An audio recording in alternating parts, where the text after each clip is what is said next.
going on YouTube? Jay Scooby here. So today I'm gonna go to the upholstery shop. I'm gonna bring my motorcycle seat in there to get my seat shaved, and probably tell them to shave maybe about maybe an inch and a half, and we'll go from there. I want to see how it turns out. So I just want to go ahead and show you my new shaven seat on the GSX-S 750.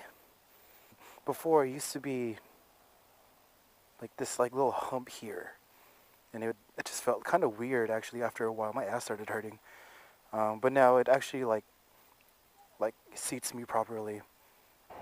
So as for the seat, it does feel great, I can tell you that. That's probably one of my biggest gripe with Suzuki right now. When they released their GSX-S, their 2018 GSX-S, sorry, God, that's a fucking mouthful. Okay, when they released their 2018 GSX-S 750Z, which is the only ABS model. I wanted to get ABS, so I got the black one. And they're like, oh, you only can get the black one. I was like, oh, okay, then I'll get the black one. So I got the black one. And where the fuck am I? Enter freeway entrance. Where am I going? Okay, anyways. So I got the 2018 GSX-S 750, and they did mention, I did some research on this, and they did mention that it is going to sit 20 or 10 millimeters higher than it was before. I think the GSX-S 1000 sits at 820 millimeters, so this one's sitting at 820, or sorry, GSX-S 1000 sitting at 810, and I'm sitting at 820, right? Like before I did any modifications with it. What the fuck?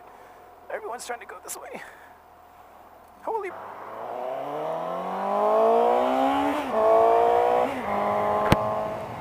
Okay, now with all distractions out of the way, what was it? Oh yes, the seat. So with the seat, it's sitting at 820 millimeters, and it's like I don't want to bash on like Suzuki, but it's just like, dude, like, is all your guys like over 6 foot or something? Because I don't think a lot of consumers, especially when the average height of the U.S. Americans is like 5'8". I'm 5'8", and I'm like Filipino, so I'm not even like, I'm not even supposed to. I don't know. Like, I think my average height for Filipinos is like 5'4" or something. So with that being said, it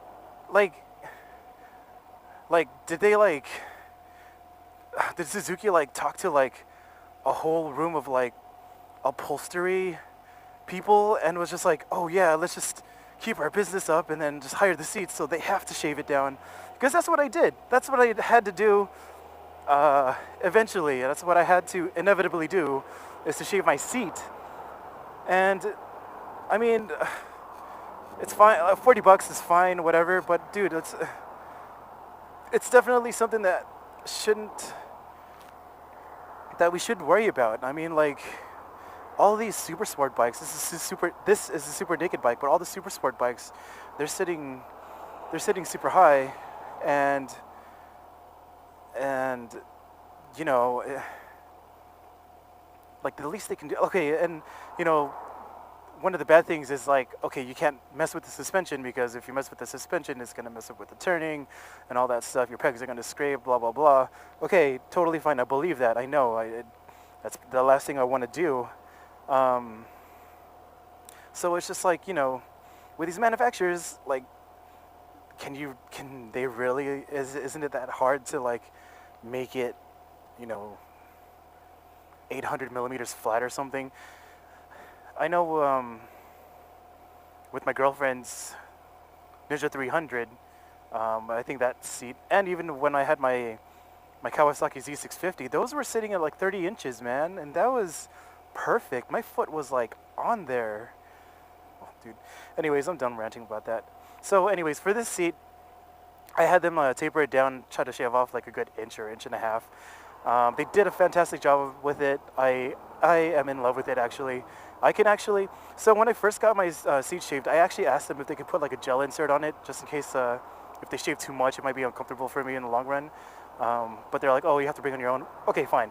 So they went ahead and shaved it, and I've ridden around it a couple times already, and I can say that I can probably last way longer with this shaved seat now than if it was stock. And I'll tell you why. It's because Suzuki made this thing where their seats have this little like bump in the middle.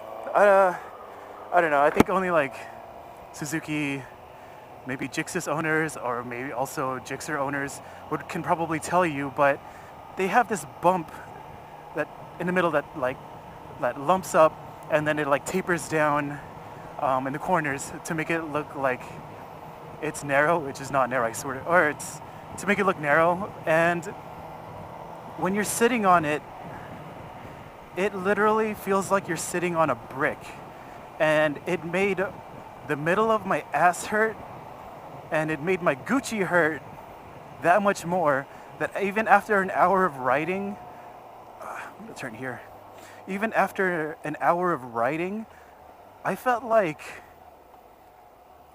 my girlfriend just bent me over and just started paddling my asshole for like a good 30 minutes straight. That's what it felt like. But now that I'm sitting now, it's actually cupping my butt, which has that overall support on it. And it's also cupping my balls, which feels great. And since this bike doesn't really vibrate as much as my Z650 did, it just feels like everything's being cradled. And with this seat too, you don't have a lot of, or even before, you didn't have a lot of wiggle room with it. Like, you can't sit back all the way, you can't sit forward all the way, just because of that fucking hump. But now I can actually like move a little bit. I can scoot back just a little bit, I can scoot forward just a little bit. But all in all, like, even like how my feet is, I can actually like, not totally flat foot, but I'm like at the back balls of my feet. So I think this is totally okay. That means I can actually like back up my bike in an incline or something, or back up my bike during a decline or some shit, and won't have to worry about falling down and stuff.